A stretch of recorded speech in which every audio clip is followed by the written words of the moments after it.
అలాంటి రోడ్డు ప్రభుత్వం అది. కాబట్టి పర్మిషన్ ఇచ్చారు మైనింగ్ వాళ్ళకి. రుద్రకోట ట్యాంకర్ తోలుకోమన్నారు, వాళ్ళు తోలుకున్నారు. అది ఎట్ట మాఫియా అవుతుంది నీకు? అసలు నీకు సంస్కారం ఉందా?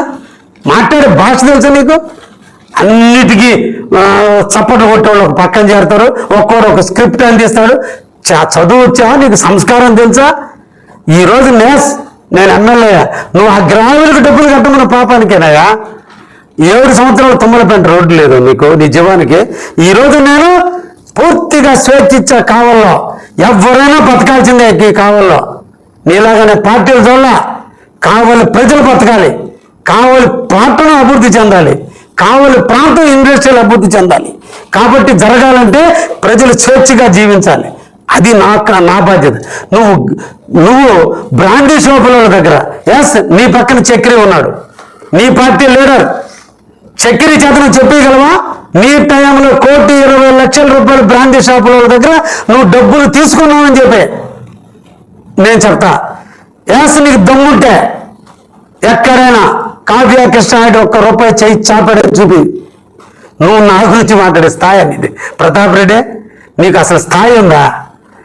కొంచెం ఒళ్ళు దగ్గర పెట్టుకొని మాట్లాడితే బాగా సంస్కారంగా ఉంటుంది ప్రతాప్ రెడ్డి.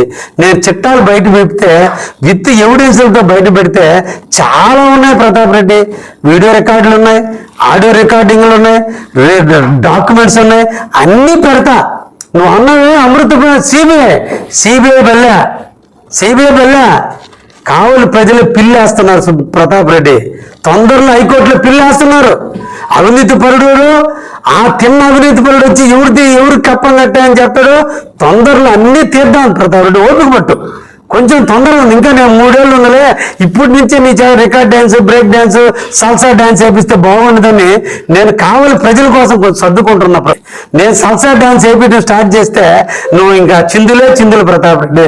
నువ్వు చేసిన అవినీతులు, నువ్వు చేసిన భోగాతాలు చాలా ఉన్న విత్ ఎవిడెన్స్లు నా బీరువా సాగటంలా.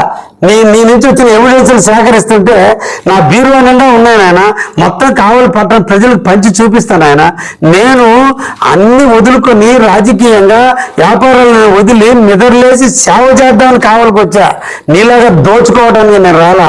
నేను పుట్టింది కావాలి, పెరిగింది కావాలి, నివసించేది కావాలి, ఇక్కడ ఉండేది నేను. ఈ కావలి నాది. కాబట్టి నా కావలి నేను ఎలా బాగుపరుచుకోవాలనే దాంట్లో ఉన్నా తప్ప నీలాంటి వాడి గురించి నేను ఆలోచించడం స్టార్ట్ చేస్తే నువ్వు తట్టుకోలేవు ప్రతాప్ రెడ్డి, నువ్వు తట్టుకోలేవు.